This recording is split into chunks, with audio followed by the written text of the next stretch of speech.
ఈ టెంపరేచర్కి దీంట్లో పూత కట్టు కాకుండా ఉండే కారణం అంటే ఇదే.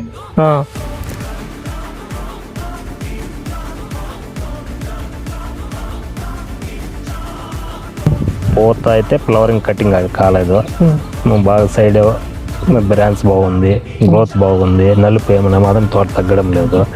పూత అయితే ఫ్లవరింగ్ ఏడన్నా కానీ తోటలో ఒక్క డ్రాప్ కూడా పూత డ్రాప్ అంటూ లేదు, పక్కాగా ఉంది. అదే ఐరన్ దీంట్లో వచ్చేసి ఐరన్, జింకు, మ్యాంగనీస్ ఉంటాయి కాబట్టి ఆ మైక్రో న్యూట్రియన్స్ వల్ల పూత వచ్చిండేది అట్లే పట్టేస్తుంది. ఫ్లవర్ అయితే కానీ యాడ్ కానీ మీరు చూసుకొని కాల్సంటే వీడియో మొత్తం కూడా తీసి నువ్వు యాడ్ కానీ ఫ్లవరింగ్ అంటూ లేదు,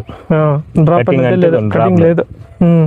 అదే చూసాను తోట కూడా బాగా ఎల్లో కలర్ పూలు అన్ని తోటలాగా కనిపిస్తున్నాయి. 5, 6 దిగింటే 6 కూడా అట్లే ఉన్నాయి, అంత పిందిలాగా దిగే వచ్చేస్తుంది. అవును, వచ్చిన పూతల్లా కాయగా కన్వర్ట్ అవుతుంది. చూడు కాయలు అయితే నీట్గా ఎట్లా ఉన్నాయి. ఓకే, బాగుంది. ఎవరైనా కూడా రైతులు దీన్ని ఖచ్చితంగా వాడుకోవచ్చు. ఓకే, అంటే ధర పరంగా మీరు చేసుకోవచ్చు, ఇబ్బంది లీటర్ 450 రూపాయలు వాడుకోవచ్చు. 2 లీటర్లు వదిలితే రిపేర్ పెట్టినప్పుడల్లా దీన్ని వాడుకుంటా వచ్చినామంటే గ్రోత్ బాగుంటుంది.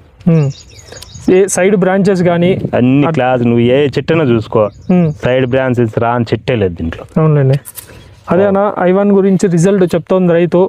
ఎవరికైనా కావాలంటే కూడా ఇంకా చెప్పచ్చా మనం 10 మంది రైతులకి చెప్పుకోండి.